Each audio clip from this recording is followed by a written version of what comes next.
Hello, Warriors. I'm Brigadier General Zachary Dozer, the Director of Joint Staff for the Nevada National Guard and the Task Force Commander for Vigilant Guard 17. Vigilant Guard 17 is sponsored by the U.S. Northern Command and the National Guard Bureau. There are 4 Vigilant Guard exercises per year, 1 per quarter in various regions of the country. This fiscal year's first exercise will be co-hosted by the state of Nevada and the state of California. This is the first time that the 2 states are co-hosting a Vigilant Guard exercise. The last time Nevada hosted a Vigilant Guard was in 2008. Over the next few days, along with federal emergency management agencies, the Nevada Division of Emergency Management, the California Office of Emergency Services, and other state, county, and local first responders, and the emergency management organizations within the state, you undergo the best training in disaster response available. As you apply your previous training to practical application scenarios over the next few days, remember, this exercise is supposed to be a learning experience. In this environment, you're allowed to make mistakes. That is how people improve. And it is much better that you learn from those mistakes in training than in an actual emergency. If you're new to this line of work, concentrate on mastering the basics. If you're more experienced, then you'll know that real-world situations don't usually present themselves in a convenient textbook scenario. Some of the most dangerous words in the English language are, but we've always done it this way. So I encourage you to be innovative and look for new ways to solve old problems. In a worst case scenario, you will be the first responder who will need to be ready to go at a moment's notice.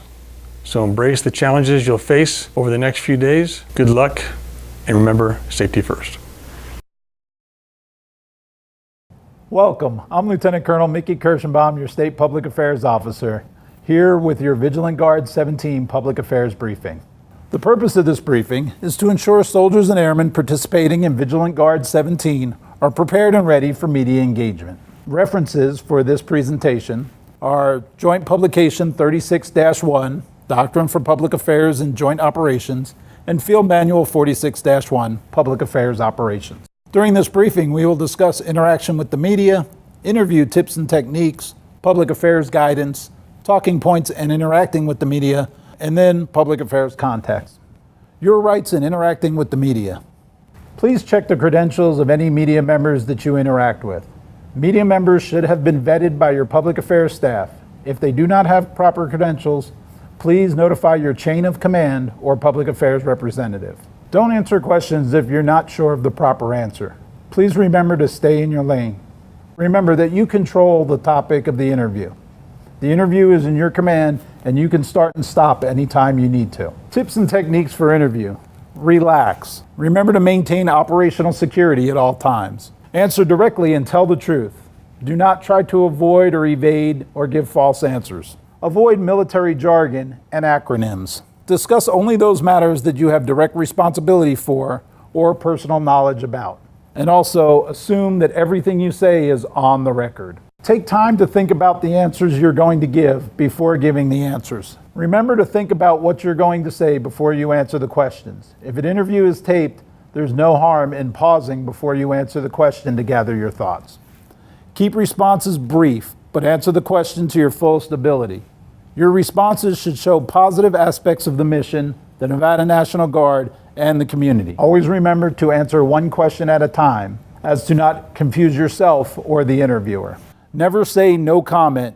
It invites speculation and it also makes you seem untruthful. Do not answer what if or speculative questions. Before the exercise, all troops will be given a troop card, which will have command messages printed on it. Command messages will look something like this. The personnel participating in this exercise are trained and ready to assist. The personnel are working closely with civilian authorities to ensure the safety and security of the Las Vegas community. And the National Guard members who are participating are also fellow citizens of Nevada and who are committed to the safety of their family, friends, and neighbors. A news release has been issued by the Public Affairs Office. Vigilant Guard 17 will simulate disaster response to a powerful earthquake striking Nevada and theoretically causing casualties and widespread destruction, activating emergency response in the affected areas. A similar disaster will occur in California a few days later, requiring both states to sort out the logistics of ensuring the citizens of both states are safe and secure. When the media arrives, Discuss only matters of which you have direct knowledge. Remember, stay in your lane. Be brief and concise. Use simple language and avoid military jargon and acronyms. Do not answer speculative what-if questions. Remember, never make off-the-record comments. Be firm and polite in dealing with the media. They are only doing their job just as you are doing yours. And again, never respond with no comment. If you don't know the answer to a question, refer the media to someone who does know the answer, someone in your chain of command, or the public affairs staff. The media doesn't expect you to be an expert on all military matters. If you don't have the answer, you don't have to comment, and you are always welcome to call our public affairs staff for assistance. Remember, practice good OPSEC. Remaining cordial and cooperative portrays the Nevada National Guard in a positive manner. Keep the command messages in mind if possible. It is fine to decline an interview. If you do, try to find an appropriate soldier or airman, someone in your chain of command, or the public affairs staff. Your points of contact for Public Affairs Vigilant Guard 17 is myself, Lieutenant Colonel Mickey Kirschenbaum, phone number 702-426-9288, or Sergeant First Class Eric Stidenecka, phone number 775-720-3906. Remember, no one is more qualified than you to tell the story about your mission. I am Major Scott Catherman, the Deputy Staff Judge Advocate for the Nevada Army National Guard. This period of instruction will cover the rules for the use of force as are applicable within the state of Nevada. A couple housekeeping points first. In Nevada, Nevada law applies concerning the rules for the use of force, regardless of whether it is an out-of-state Guard unit that is operating within the state of Nevada or Nevada forces. And this period of instruction will not cover any aspects of military justice. First, Posse Comitatus and its inapplicability. The Posse Comitatus Act, otherwise known as PCA, limits direct military involvement with civilian law enforcement. It is generally only applicable to Title X forces. Therefore, members of the National Guard performing operational support duties, active duty for training, inactive duty training in a Title 32 status, or in a state active duty status are not subject to the Posse Comitatus Act. Self-defense, defense of others, and defense of property. Self-defense and defense of others.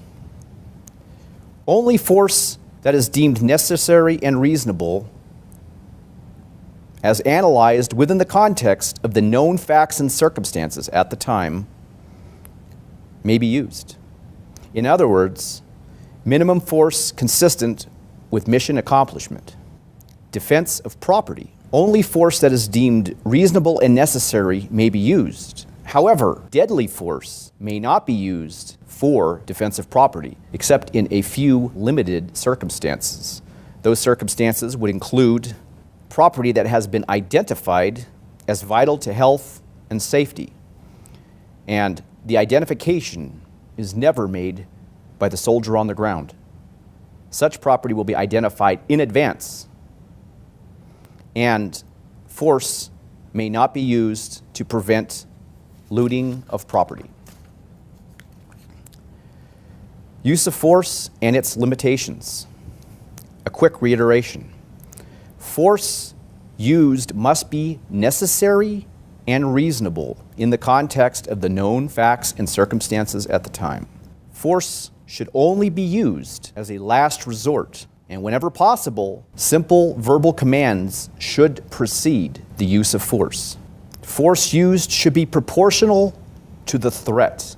Non-lethal or less than lethal weapons will only be used by those who have been trained and certified. Circumstances in which non-lethal and less than lethal force may be used include the dispersion of crowds and to deny civilians access to protected areas. Force used with regard to innocent bystanders. Proper escalation of force or the force continuum should be used when circumstances allow.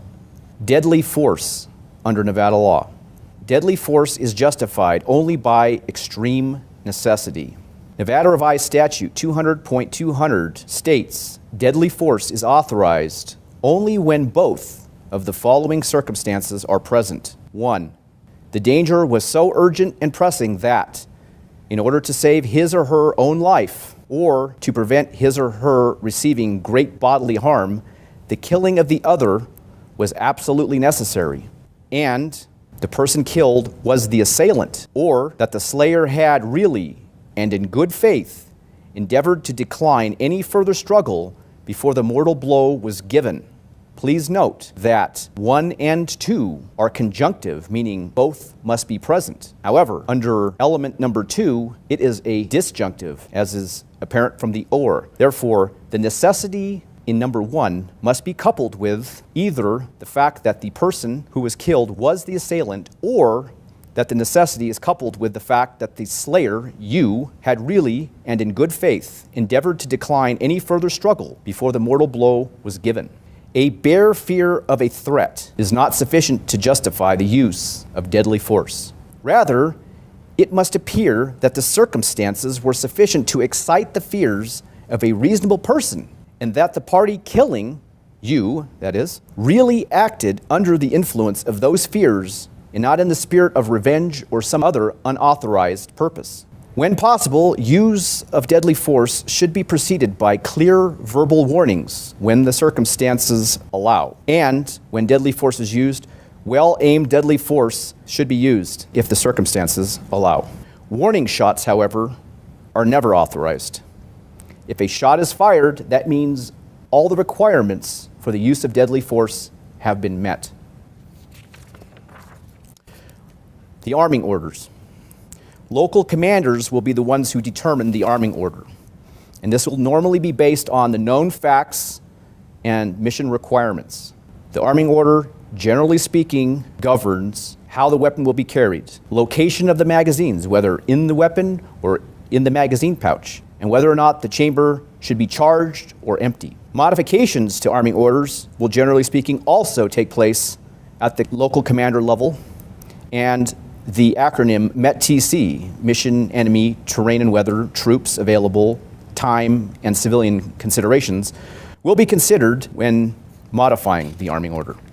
Arrest. Nevada law authorizes Nevada Guardsmen in both Title 32 and state active duty to effect arrest, but only to the extent that a private citizen is authorized to effect an arrest. There's one exception to that, and that is for Nevada Guardsmen, specifically commissioned officers, warrant officers, and non-commissioned officers may effect arrest on another Nevada Guardsman who is subject to the Nevada Military Code.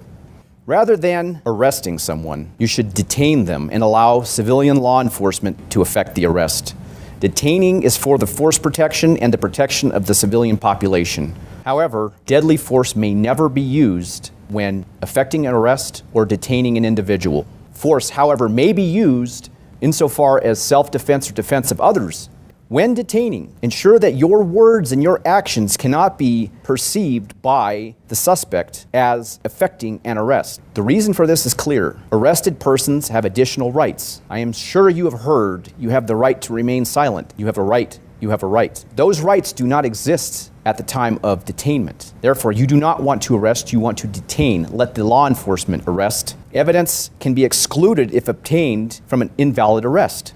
Search and seizure. Whether pursuant to arrest or detainment, persons should be immediately searched for weapons or other articles that can reasonably be used as a weapon. When feasible, females should search females and males should search males. Do not search for contraband that cannot be used as a weapon. Searching in the context of a detainment is for, again, safety measures, and it is not a custodial or administrative inventory search. Leave again that to civilian law enforcement. Seized items should be properly tagged for later identification. A chain of custody is important when it comes to law enforcement and the courts taking action against an individual. And finally, a couple thoughts. Remember that your actions or your inaction could and likely will result in an investigation. Questions will be asked. You should be able to state the facts and circumstances at the time, and therein justify your actions or your inaction as reasonable. And you can never document enough. Anytime You can document a fact from a circumstance. You are doing yourself and your unit a great justice. And ensure at all times that you are perceived and act in a professional manner. Remember, regardless if you are Nevada National Guard or California or Arizona National Guard, or you're a soldier from NORTHCOM, you represent the Army and the Air Force. If you have any questions, please do not hesitate to contact me at the number and the address listed on this final slide of this presentation. I thank you for your attention. Hi, I'm CW3 Bill Malley, State Safety Officer for the Nevada Army National Guard. I want to take a moment to welcome you to the Silver State and discuss some points for your consideration while you participate in Vigilant Guard 2017. Although November weather in Las Vegas is typically ideal, please ensure you factor it into your plans as it can change rather rapidly. Training events like Vigilant Guard can have a very high op tempo. Ensure fighter management is an integral part of your plan. Stress and fatigue impair your ability to function at your best. Remember, this is training. Take your time and learn from the scenarios. We protect the force by training and maintaining the standard every time. Driving in Las Vegas can be dangerous. If at all possible, avoid traveling during rush hour traffic. Please drive carefully and avoid distractions. Continually apply the risk management process throughout the exercise. Assess the hazards and take the necessary steps to reduce or eliminate them. And finally, in your off time, if you have the opportunity to enjoy some of the amenities Las Vegas has to offer, please enjoy yourselves responsibly. Use the Battle Buddy system and watch out for your fellow soldiers. Just remember, safety is everyone's responsibility. Thank you.